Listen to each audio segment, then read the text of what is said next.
प्रिय छात्रों, बहुत सारे छात्रों ने मुझे मैसेज किया कि सर यूपीएससी मैथिली भाषा एवं साहित्य के सिलेबस को ज़रा बताएं कि क्या है सिलेबस इसका। तो जो पुराने छात्र हैं वो तो मैथिली भाषा एवं साहित्य का जो सिलेबस है सिविल सेवा परीक्षा यूपीएससी का जो वैकल्पिक विषय है मैथिली भाषा एवं साहित्य, उसके सिलेबस को तो वो जानते होंगे, पर जो नए छात्र हैं वो सिलेबस शायद नहीं जानते होंगे या उन्होंने कहीं सिलेबस देखा भी होगा तो वो सिलेबस में जो टॉपिक्स दिए हुए हैं वो उनकी समझ से बाहर होगा। तो मैं आप लोगों को मैथिली भाषा एवं साहित्य का जो सिलेबस है यूपीएससी का उसे समझा रहा हूँ कि क्या क्या है सिलेबस में। मैथिली भाषा एवं साहित्य यूपीएससी का जो सिलेबस है वो 2 पेपर में विभाजित है। इसके 2 पेपर होते हैं, पेपर 1 और पेपर 2। पेपर 1 जो है वो भी 2 सेक्शन में बटा हुआ है, सेक्शन ए और सेक्शन बी। और पेपर 2 जो है इसका सेकेंड पेपर, ये भी 2 सेक्शन में बटा हुआ है, सेक्शन ए और सेक्शन बी। तो पहले मैं आपको पेपर 1 जो है उसके ए और बी सेक्शन को समझा रहा हूँ कि क्या क्या है इसमें। तो पेपर 1 का जो सेक्शन ए है उसमें है मैथिली भाषा का इतिहास, मैथिली भाषा का इतिहास। चूँकि साहित्य का जो पेपर होता है उसमें पेपर 1 में भाषा और साहित्य का इतिहास पढ़ना होता है। पहले भाषा का इतिहास, उससे प्रश्न पूछे जाएंगे और उसी भाषा के इतिहास में भाषा विज्ञान है जिसे समझना अति आवश्यक है। और सेक्शन 2 जो है उसमें किसी भी भाषा में जो है पहले तो भाषा का निर्माण होता है, भाषा का उद्भव होता है और फिर उस भाषा में लिखित साहित्य सृजित की जाती है, रचनाकारों द्वारा साहित्य की रचना की जाती है विभिन्न विधाओं में। तो भाषा का निर्माण कैसे हुआ, कोई विशिष्ट भाषा जो है वो भाषा का जन्म कैसे हुआ और फिर वो उस भाषा ने कैसे विकास किया और विकास करते करते उस स्थिति में वो भाषा पहुंच गई जिसमें रचनाकार साहित्य का निर्माण कर सके। तो पहले तो भाषा का जन्म होता है, फिर वो उस भाषा में साहित्य की जो विभिन्न विधाएं हैं, कविता, कथा, नाटक, उपन्यास, महाकाव्य आदि जो है उसका सृजन होता है। तो सेक्शन ए में भाषा विज्ञान पढ़ना होता है। भाषा विज्ञान में जो है वो क्या है कि व्याकरण से संबंधित इसमें बहुत सारी जो है बातें हैं जिसे समझना छात्रों के लिए परम आवश्यक है। ये एक प्रकार से मैथमेटिक्स जैसा है। जैसे मैथमेटिक्स में आप कोई सूत्र समझ लेते हैं कि इस सवाल को बनाने का ये सूत्र है और उस सूत्र को यदि आप अच्छे से समझ लेते हैं तो फिर उस सूत्र का उपयोग करके जो भी सवाल पूछे जाएं, जिस तरह से भी पूछे जाएं, बस उस सूत्र का उपयोग करते हैं और सवाल जो है सोल्व हो जाता है, हल हो जाता है। वही चीज़ इसमें भी है भाषा विज्ञान में। और जिस तरह मैथमेटिक्स में पूरे के पूरे नंबर दिए जाते हैं अगर आप सही प्रश्न को आप सोल्व कर रहे हैं, उसी तरह भाषा विज्ञान में भी अगर आपने सवाल को समझ लिया और आप पहले से उस टॉपिक को पढ़े हुए हैं अच्छे से, तो आप क्वेश्चन को किसी भी तरह से अगर ट्विस्ट किया जाएगा एग्जामिनेशन हॉल में, प्रश्न पत्र में, तो आप उस स्थिति में होंगे कि आप प्रश्न को आसानी से सोल्व कर सकें। तो भाषा विज्ञान को संजीदगी से समझना, जानना और उसको पढ़ना बहुत ही आवश्यक है। और इसमें ज़्यादा कुछ है नहीं, इसमें डरने वाली कोई बात ही नहीं है। भाषा विज्ञान जो है इसमें बहुत सारे छात्र डर जाते हैं, अरे बहुत सारा व्याकरण है इसमें, कैसे होगा। कुछ नहीं है, एक बार आपको समझना है, अच्छे से समझ लेना है। समझने के बाद जो है बस इसमें रटने वाली बात है, आप समझ करके एक बार समझ लीजिए, फिर उसको रट जाइए और फिर इस पर जो भी सवाल आते हैं आप बहुत आसानी से हल कर सकेंगे। तो देखिए, भाषा विज्ञान में पहला टॉपिक जो है वो है भारोपीय भाषा परिवार में मैथिली का स्थान। अब भारोपीय भाषा परिवार, अब सब देखिए इसमें बहुत सारे प्रश्न निकल करके आते हैं। भाषा क्या है, भाषा की उत्पत्ति कैसे होती है, भाषा परिवार क्या है, भाषा परिवार से आप क्या समझते हैं, भारोपीय भाषा से आप क्या समझते हैं, भारोपीय भाषा परिवार में मैथिली का स्थान कहाँ है। अब भारोपीय भाषा जो है वो विश्व भाषा परिवार का एक सदस्य है। भाषा विज्ञानियों ने विश्व में लगभग 7,000 भाषाएं और बोलियां अस्तित्व में हैं और अलग अलग क्षेत्र में जो भाषाएं प्रचलित हैं उन भाषाओं में आपस में भौगोलिक आधार पर व्याकरण, ध्वनि, आकृति, शब्द, सांस्कृतिक जो आपस में समानताएं हैं, उस आधार पर भाषा विज्ञानियों ने संसार की समस्त भाषाओं को 14 भाषा परिवार में विभाजित किया है, जिसमें से चीनी भाषा, हेमेटिक, सिमेटिक आदि भाषाएं जो हैं वो हैं सूडानी भाषा, ऑस्ट्रेलियन, काकेशस, बहुत सारी भाषाएं हैं जिसमें से 14 भाषाएं प्रमुख हैं और 14 भाषा परिवार को विद्वानों ने रेखांकित किया है और उसी 14 भाषा परिवार में से एक भारोपीय भाषा परिवार भी है। ये भारोपीय भाषा परिवार भारत, भारतीय उपमहाद्वीप और यूरोप के अन्यान्य भाषा समूहों से मिलकर के ये भाषा परिवार, भारोपीय भाषा परिवार गठित हुई है। ये विश्व की सबसे समृद्धतम भाषा परिवार है और इसके बोलने वालों की संख्या भी जो है भारोपीय भाषा परिवार में जितनी भी भाषाएं हैं इसके बोलने वालों की संख्या विश्व में सर्वाधिक है। तो ये जो भारोपीय भाषा है इसमें मैथिली का जन्म कैसे होता है, कैसे कैसे भारोपीय भाषाएं आपस में अलग अलग होती हैं और क्या क्या इनमें समानताएं हैं। आपसे ये भी प्रश्न पूछा जा सकता है कि विश्व भाषा परिवार में मैथिली का स्थान निरूपित कीजिए, विश्व भाषा परिवार में मैथिली का स्थान दिखाइए, मैथिली का स्थान दिखाओ। तो आप ये नहीं कह सकते हैं कि ये तो सिलेबस में है भारोपीय भाषा परिवार, तो विश्व भाषा परिवार कैसे पूछ दिया गया। ये भारोपीय भाषा परिवार जो है वो तो विश्व भाषा परिवार का ही एक सदस्य है।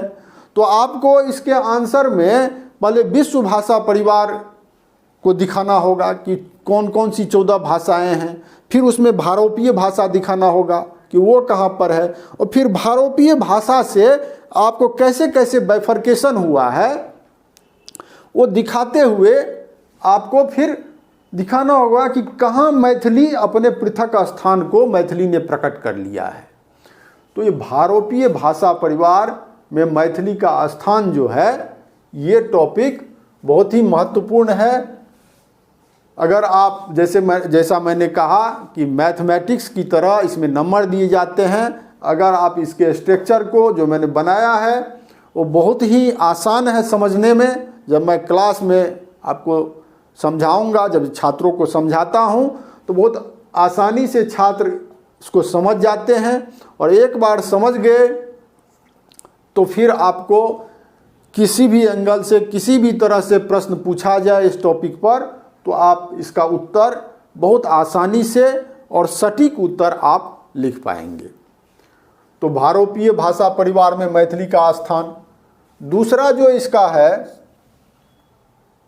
टॉपिक वो है मैथिली भाषा का उद्भव और विकास। अब ये तो भारोपीय भाषा में मैथिली का स्थान हो गया। अब फिर इसमें जो है क्या है दूसरा टॉपिक मैथिली का उद्भव और विकास। जैसा मैंने पहले भी बताया आपको कि किसी भाषा का पहले जन्म होता है, फिर कालक्रमानुसार वो भाषा विकास करती जाती है। विकास के आयामों को जो है वो उत्तरोत्तर अपने कालक्रम में जो है वो विकास के अस्तित्व को प्रकट करती जाती है, विकसित होती जाती है। और वो भाषा जो है कैसे कैसे विकास उसने किया है कालक्रमानुसार, और भाषा विज्ञानियों ने कैसे उस भाषा को विभिन्न काल के अनुसार उसकी क्या क्या विशेषताएं हैं उसको दिखाया है, वो आपको इसमें समझना होगा। तो मैथिली भाषा का उद्भव अर्थात जन्म कैसे हुआ, और भाषा ने जो है कैसे कैसे संस्कृत से, पहले संस्कृत इसमें दिया हुआ है ब्रैकेट में, संस्कृत, प्राकृत, अवहट्ट और मैथिली। चूँकि जितनी भी भारतीय आर्य भाषाएं हैं सबका जन्म तो संस्कृत से ही हुआ है। तो संस्कृत फिर प्राकृत का कैसे जन्म होता है, संस्कृत से प्राकृत निकली है। चूँकि संस्कृत भाषा जो है वो साहित्य की यही भाषा थी, और इसका जो अभी भारोपीय भाषा का जो है यहीं से आप समझिए कि भारोपीय भाषा का काल 2500 ईसा पूर्व विद्वानों ने माना है। विश्व भाषा परिवार में जो है वो जितनी भाषाएं थी वो 2500 ईसा पूर्व अस्तित्व में थी, और उसी में भारोपीय भाषा है। और भारतीय आर्य भाषा जो है वो 1500 ईसा पूर्व में, चूँकि भारत और ईरानी आर्य भाषा 1800 ईसा पूर्व में जो है वो अस्तित्व में आई, और फिर 1500 ईसा पूर्व में ईरानी आर्य भाषा को छोड़कर भारतीय आर्य भाषा अलग हुई, और उसमें जो है वैदिक संस्कृत का जन्म हुआ। वैदिक संस्कृत से फिर आगे चल करके 800 ईसा पूर्व में जब पाणिनि द्वारा अष्टाध्यायी व्याकरण की रचना की गई तो उसमें लौकिक संस्कृत का जन्म हुआ। और लौकिक संस्कृत में ही चूँकि व्याकरण के नियमों से आबद्ध कर दिया गया संस्कृत भाषा को, तो जब किसी भी भाषा को, और उससे पहले आपने इतिहास भी पढ़ा होगा, तो उससे पहले जो ऐसा कहा जाता है कि वैदिक संस्कृत जो था, जो भाषा थी वो लिखित नहीं थी, वो श्रुत भाषा थी।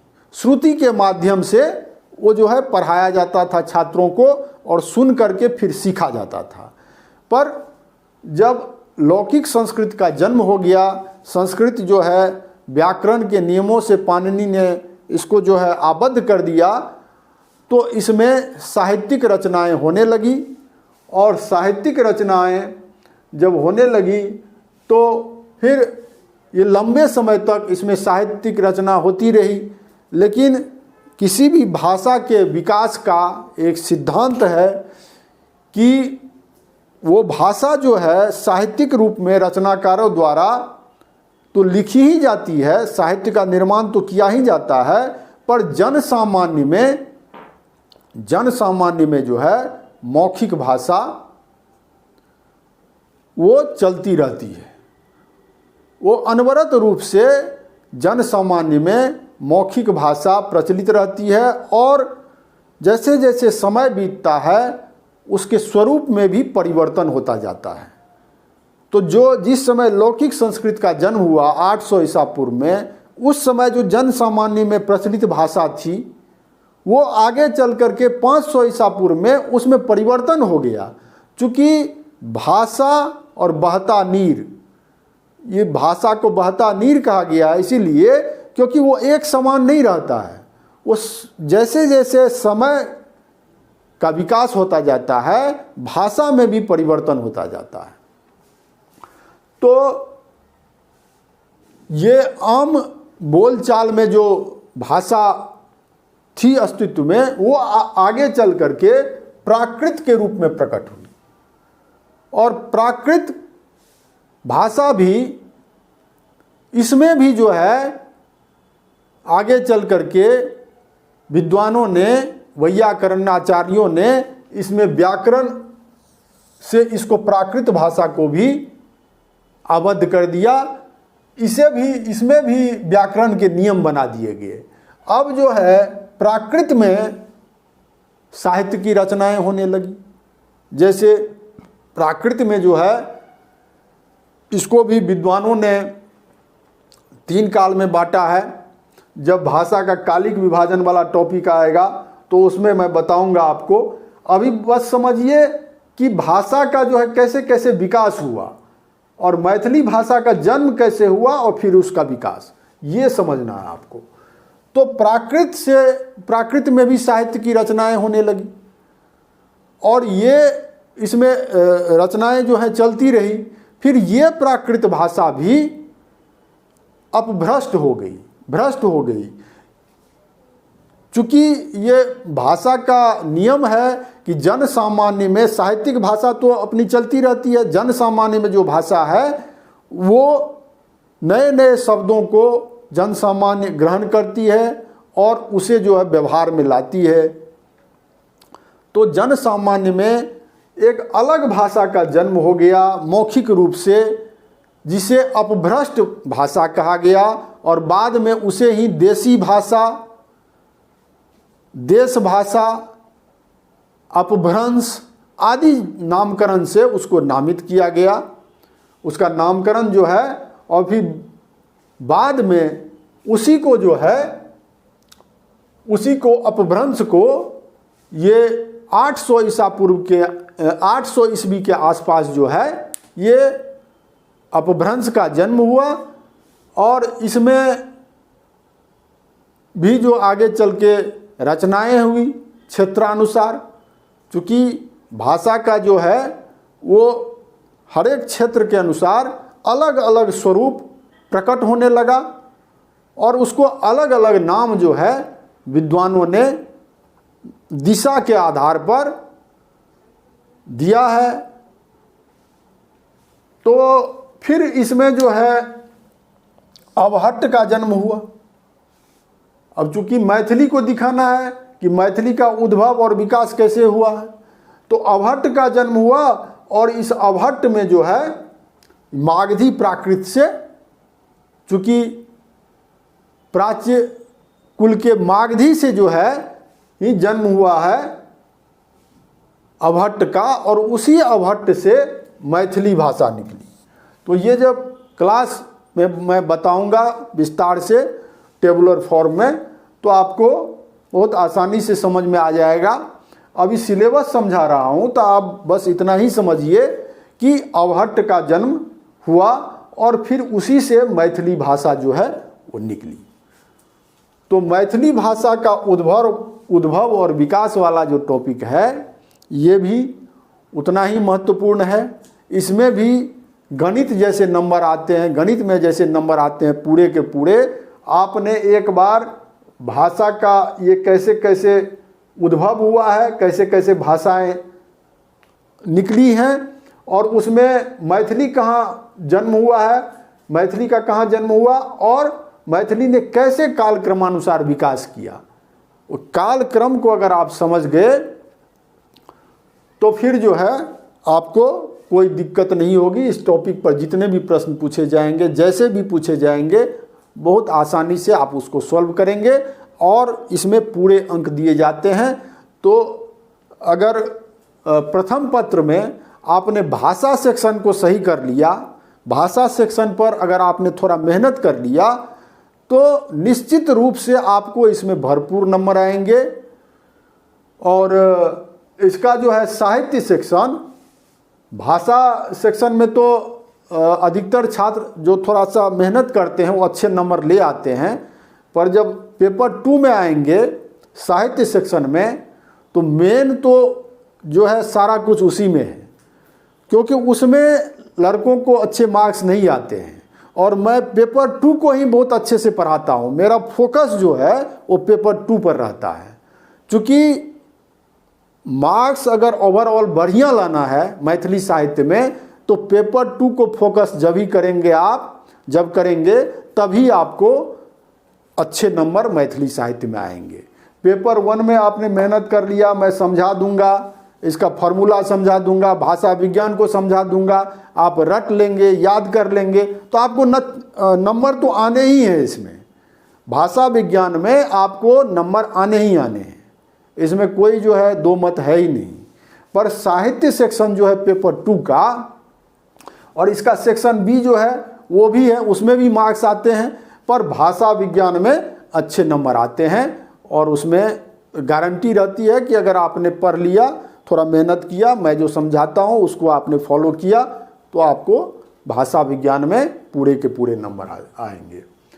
अब देखिए इसमें जो है तीसरा जो इसका टॉपिक है, मैथिली भाषा का कालिक विभाजन, आदिकाल, मध्यकाल और आधुनिक काल।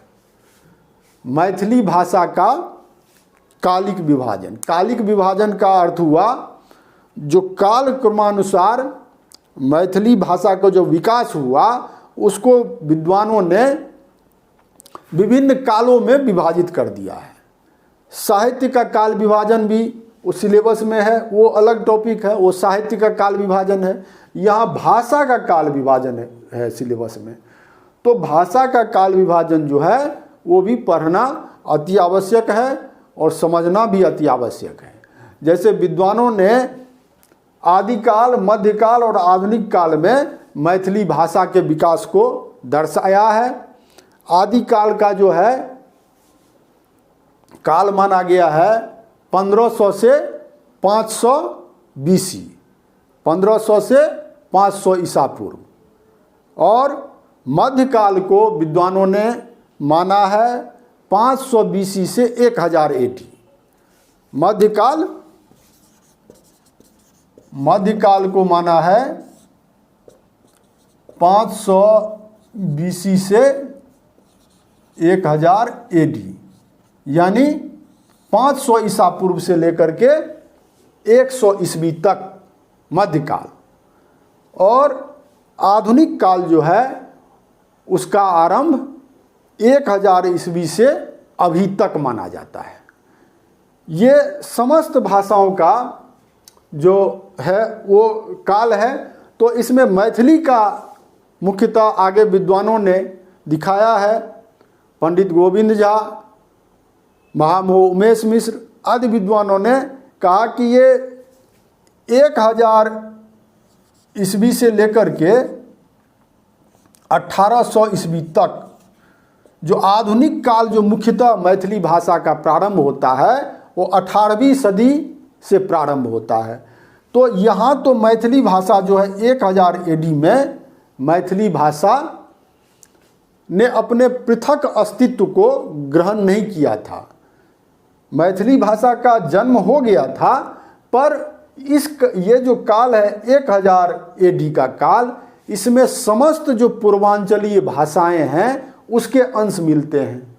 जैसे बंगला भाषा के, उड़िया भाषा के, असमिया भाषा के, मैथिली भाषा के, मगही भाषा के, सबके अंश जो हैं इसमें मिलते हैं। जैसे सिद्ध साहित्य पढ़ते हैं तो सिद्ध साहित्य जो है उसमें क्या है, सिद्ध साहित्य को समस्त पूर्वांचलीय जो भाषाएं हैं उसके विद्वान सिद्ध साहित्य को अपनी अपनी निधि मानते हैं, अपने अपने साहित्य की निधि मानते हैं उसको। चूँकि इस काल में जो है मैथिली भाषा ने अपने पृथक अस्तित्व को ग्रहण नहीं किया था। ये इसका जो है मैथिली भाषा का 1000 ईस्वी, 800 और 1000 ईस्वी के बीच इसका शैशव काल था, शिशु काल था। और फिर भाषा तो जो है मौखिक रूप से जन सामान्य में विकास करती ही गई, तो मौखिक रूप से साहित्य की रचना होती होगी, उसका साक्ष्य जो है उपलब्ध नहीं है। फिर सीधा हमें जो साहित्यिक रचना मिलती है सिद्ध साहित्य के बाद, पर सिद्ध साहित्य में क्या है, खास करके चर्या पद में बहुत सारे मैथिली शब्द, बहुत सारी मैथिली शब्दावली और वाक्यांश उसमें मिलती है।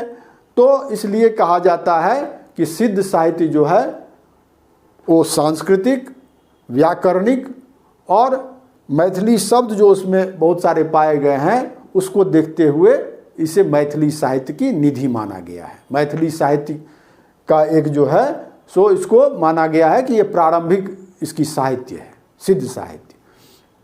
फिर 1200 ईस्वी में हमें वर्ण रत्नाकर मिलता है ज्योतिरीश्वर ठाकुर का, तो उसमें मैथिली का जो प्रारंभिक रूप है अबहट्ट, उसमें वो लिखी हुई है वर्ण रत्नाकर। और अबहट्ट में जो है वो 1200 ईस्वी के आसपास मैथिली ने अपने स्वरूप को अबहट्ट के रूप में प्रकट किया। तो मैं कह रहा था कालिक विभाजन, और अबहट्ट में जो है, अबहट्ट में ही विद्यापति ने कीर्तिलता की रचना की, कीर्ति पताका की रचना की। धूर्त समागम जो है ज्योतिरीश्वर का, वो भी अबहट्ट में ही है। तो अबहट्ट के रूप में मैथिली ने अपने स्वरूप को प्रकट किया और आगे चल करके मैथिली भाषा का स्वरूप जो है वो अबहट्ट से भी आगे बढ़ करके अपने अलग स्वरूप में जन सामान्य में प्रचलन में आ गया। और उसको देखते हुए विद्यापति ने अबहट्ट को छोड़ करके तत्कालीन जन सामान्य में प्रचलित मैथिली भाषा को अपनाया और गीतावली की रचना की। तो गीतावली में जो मैथिली भाषा है वो ज्योतिरीश्वर के वर्ण रत्नाकर से अलग है, वो आधुनिक रूप में है। तो यहाँ जो है भाषा का कालिक विभाजन जो है वो आदिकाल, मध्यकाल और आधुनिक काल। तो आधुनिक काल जो है 1000 ईस्वी से प्रारंभ होता है, और जैसे मैंने बताया कि कैसे जो है मैथिली भाषा अपने स्वरूप में परिवर्तन करती गई। और फिर जब हम आते हैं, आगे बढ़ते हैं, विद्यापति का जो काल है और उसमें जो भाषा है, जिस भाषा का प्रयोग उन्होंने अपने गीतावली में किया है, वही भाषा लगभग 300 साल तक समस्त पूर्वांचल समेत नेपाल में भी प्रचलित रही। और उसी में साहित्य की रचना, विद्यापति की जो भाषा थी, जो साहित्यिक भाषा थी, उसी में रचनाएं जो है होती रही और कृष्ण काव्य उसमें लिखे जाते रहे, इतना तक कि नाटकों में भी वही भाषा चलती रही। फिर यहाँ जो है आधुनिक काल में आते हैं। तो आधुनिक काल में चूँकि भाषा का जैसे जैसे विकास होता है, तो भाषा का जो स्वरूप है, भाषा का जो स्वरूप है उसको देखते हुए उस समय जो साहित्यिक रचनाएं हुई उसको भी देखना होता है, और उसको साक्ष्य मानते हुए, चूँकि ये भाषा का ही इतिहास है, तो जैसे इतिहास में साहित्यिक साक्ष्य और पुरातात्विक साक्ष्य दोनों को एकत्रित करके, दोनों में सामंजस्य बैठा करके तब इतिहास की रचना की जाती है, उसी तरह साहित्य के इतिहास में भी जो साहित्यिक साक्ष्य है और उसमें जो भाषा है, उस भाषा में क्या क्या विशेषताएं हैं, जैसे आपको इसमें से जो प्रश्न पूछे जाते हैं, प्राचीन आर्य भाषा के विशेषता से अवगत करो, मध्यकालीन भारतीय आर्य भाषा के विशेषता से अवगत करो, प्राचीन भारतीय आर्य भाषा और मध्यकालीन भारतीय आर्य भाषा में की समानता और असमानता अछि। ये सारे प्रश्न जो है इसी सेक्शन से आ सकते हैं। इसीलिए इसमें आपको ये तीनों काल जो है, आदिकाल, मध्यकाल और आधुनिक काल, इसमें आदिकाल में भाषा का क्या स्वरूप था, मध्यकाल में भाषा का क्या स्वरूप था, इसमें आपको व्याकरणिक विशेषताएं जो हैं विभिन्न कालों की वो आपको समझना होगा, वो याद करना होगा, और तब आप इस टॉपिक पर जो प्रश्न पूछे जाएंगे उसके उत्तर बहुत आसानी से लिख सकते हैं। तो मैथिली भाषा का कालिक विभाजन, फिर मध्यकाल में जो है इसका, उसको भी विद्वानों ने 3 काल में बांटा है, प्राचीन प्राकृत, मध्यकालीन प्राकृत और परकालीन प्राकृत, जिसको अपभ्रंश कहते हैं। उसका भी जो है कालिक विभाजन करके उसको भी कालक्रम दिया है कि इसका काल जो है सो इतना से इतना है, मध्यकालीन प्राकृत का काल ये है, और उस काल की भाषा जो है उसकी विशेषता क्या क्या व्याकरणिक विशेषताएं थी। जब आप इतना समझ लेंगे फिर आपको भाषा सेक्शन से, भाषा विज्ञान से प्रश्न का उत्तर लिखने में कहीं कोई दिक्कत नहीं आने वाली है। फिर चौथा टॉपिक है मैथिली आ एकर विभिन्न उपभाषा सब। मैथिली भाषा चूँकि कोई भी जो एक मानक भाषा होती है उससे अनेक बोलियों का और क्षेत्रानुसार जो है किसी भाषा का, एक मानक भाषा का एक विशेष क्षेत्र होता है, और उस विशेष क्षेत्र में भी अलग अलग क्षेत्र में वो क्षेत्र बटा होता है। जैसे मान लीजिए दिल्ली को ही ले लीजिए, तो दिल्ली एनसीआर में जो है वो गाजियाबाद भी आता है, फरीदाबाद भी आता है, दिल्ली भी आता है। तो फरीदाबाद का जो एरिया होगा, चूँकि वो हरियाणा में है, तो वहाँ जो हिंदी बोली जाएगी उसमें क्या होगा, हरियाणवी भाषा का थोड़ा अंश होगा। वो भी हिंदी ही है पर वहाँ के लोग जो बोलेंगे उसमें हरियाणवी भाषा का प्रयोग करेंगे, थोड़ा बहुत उसके टोन का प्रयोग करेंगे, उसकी ध्वनि उसमें आएगी। यूपी में जो भाषा है, पश्चिमी उत्तर प्रदेश, वहाँ जो हिंदी बोली जाएगी वहाँ उसकी विशेषताएं अलग रहेगी। उसी तरह मैथिली भाषा जो है वो एक तो मानक मैथिली है जिसमें साहित्य की रचना होती है, जिसमें मैथिली साहित्य जो है लिखा जाता है विभिन्न विधाओं में, और मिथिला का जो क्षेत्र है उसमें जो अलग अलग भाग है, अलग अलग क्षेत्र के अंतर्गत क्षेत्र, उसमें क्षेत्रानुसार मैथिली भाषा के स्वरूप में परिवर्तन हो जाता है। तो इस टॉपिक में यही है मैथिली आ एकर विभिन्न उपभाषा सब, मैथिली भाषा की जो विभिन्न उपभाषाएं हैं उसका परिचय इसमें है, उसे जानना है। विद्वानों ने कैसे मैथिली भाषा को अलग अलग उपभाषाओं में रेखांकित किया है, उसकी क्या क्या विशेषताएं हैं। जैसे जॉर्ज अब्राहम ग्रियर्सन ने कैसे इसको मैथिली भाषा और इसकी उपभाषाओं को बांटा है, उसकी विशेषताएं बताई हैं। पंडित गोविंद झा ने कैसे बांटा है, तो ये इसमें आपको पढ़ना होगा। ये बहुत आसान है, इसमें कोई ऐसी ऊपर में जितनी दिक्कत आपको थोड़ी बहुत आएगी समझने में, वैसे तो कोई दिक्कत है ही नहीं। जब आप एक बार समझ लेंगे, सूत्र है, फॉर्मूला है, समझ लेंगे, फिर कोई दिक्कत नहीं। और इसमें जो है ये आसान है, मैथिली और एकर विभिन्न उपभाषा सब 1-2 बार पढ़ने पर आप आसानी से समझ जाएंगे। फिर मैथिली एवं आन पूर्वांचलीय भाषा सबसँ मैथिली के संबंध। मैथिली भाषा और आन पूर्वांचलीय भाषा मतलब और जो पूर्वांचलीय भाषाएं हैं, जैसे मागधी प्राकृत से जो भाषाएं निकली हैं वो सारी ही पूर्वांचलीय भाषाएं हैं। मागधी प्राकृत प्राच्य कुल से जो है मागधी और अर्धमागधी 2 भागों में विभाजित है। तो अर्ध मागधी में भोजपुरी, अवधी और छत्तीसगढ़ी है, और मागधी प्राकृत में जो है मैथिली, बंगला, उड़िया, असमिया, मगही, ये सारी भाषाएं हैं। तो इसमें जो है इस टॉपिक के अंतर्गत मैथिली भाषा, इस टॉपिक के अंतर्गत मैथिली एवं आन पूर्वांचलीय भाषा सबसँ मैथिली का क्या संबंध है, मैथिली का पूर्वांचलीय भाषाओं में 3 भाषाएं दी गई हैं।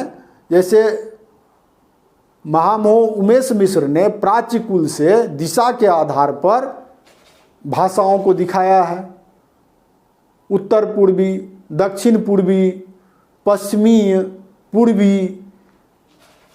और पंडित गोविंद झा ने पूर्वी विभाग और पश्चिमी विभाग में पूर्वांचलीय भाषाओं को विभाजित करके पूर्वी विभाग में जो है वो मगही और मैथिली को रखा है, पश्चिमी विभाग में मगही और मैथिली को रखा है, और पूर्वी विभाग में बंगला, असमिया और उड़िया को रखा है। तो इसमें जो है वही बंगला, असमिया और उड़िया 3 भाषाएं हैं।